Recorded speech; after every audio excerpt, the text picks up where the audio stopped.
period in her life where she sort of either despaired or, you know, the common experience among people of contemplative bent where they have the dark night of the soul or desert experience?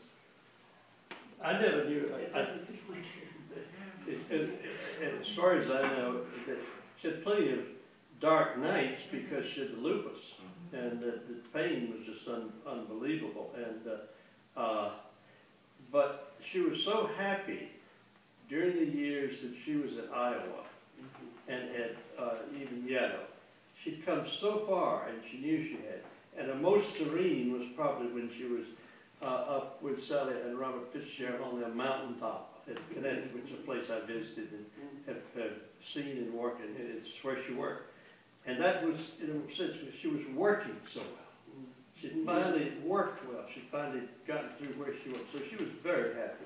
Yeah, and then she gets she had to take the trip back. And so I mean, that was pretty much Dark Night of the Soul, but except it was not a dark night for her. I mean, the thing that she was pretty much sure of in the prayer journal is that she might have thought, look, I asked for this, you know, in the sense, get closer to you, and so forth and so forth.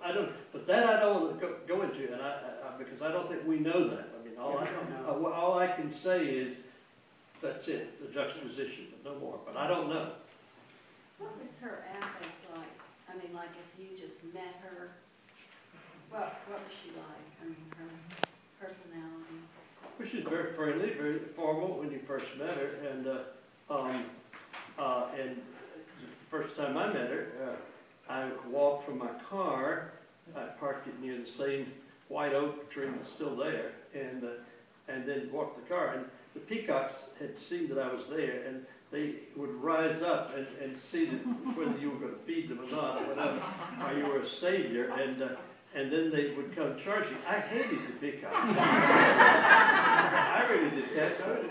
First of all, I detested the caw, caw, caw, and all that stuff. And then they pecked at you, and Hootie McCown, who was a Jesuit, who was a friend of hers, Hootie hated them even more, and because they would come and just peck at you, and they were just horrible creatures. And so I mean, I had rushed up there, and I heard took the cane on the floor, and then opened the one. And she says to me, "Well, you got here," and that's, you know, because it was.